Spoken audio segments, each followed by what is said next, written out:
अस्सलाम वालेकुम दोस्तों। तो एक नई ख़बर के साथ मैं हूं अतीक अहमद।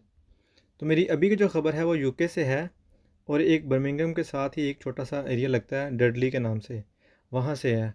तो ख़बर ये है कि जो लोग कौंसल के हाउस लेते हैं उनके मुतालिक ख़बर है कि एक आदमी था, उसने फ़्रॉड किया है कौंसल के हाउसेस के मुतालिक।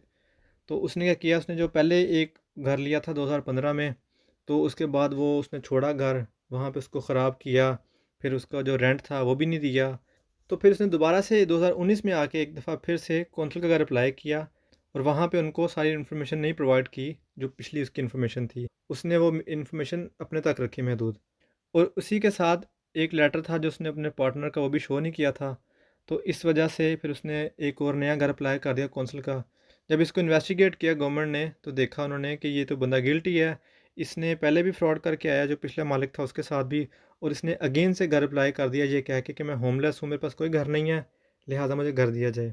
तो जो डेडली की कोर्ट थी, उसका जो मजिस्ट्रेट था, उसने ये कहा कि ये एक सीरियस मैटर है और हम इसको सीरियस तरीके से डील करेंगे। और फिर उसी के साथ उन्होंने उसको जुर्माना किया 1590 पाउंड का। और उन्होंने उसको कहा कि तुमने अब इसको पे बैक करना है क्योंकि तुमने हमसे फ्रॉड किया है, इसलिए अब ये तुम्हारा जुर्माना है, अब तुम इसको वापस पे करोगे।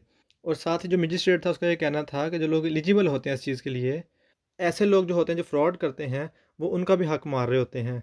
लिहाजा अब हम इसको सज़ा देंगे ताकि जो आने वाले लोग हैं उनको नसीहत हो, ताकि वो ऐसे फ्रॉड ना करें, ताकि जो मुस्तहिक लोग हैं उनका भी हक ना मरे। अब ये ख़बर आपके साथ शेयर करने का मकसद ये था कि अभी जो गवर्नमेंट है वो एक्टिव हुई पड़ी है। जो भी ऐसे मामलात हैं जिन्होंने फ्रॉड किया हुआ है घरों के मामले में, आई मीन जो कौंसिल के घर हैं उनके मामले में, तो उनके गिरद घेरा तंग हो रहा है आहिस्ता आहिस्ता। गवर्नमेंट चेक करेगी उनको।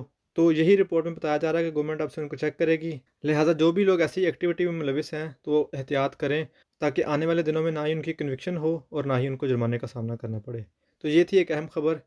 मज़ीद दोबारा किसी नई वीडियो के साथ आपसे मुलाकात होगी। तब तक के लिए अपना ख़्याल रखिएगा। अल्लाह हाफ़िज़।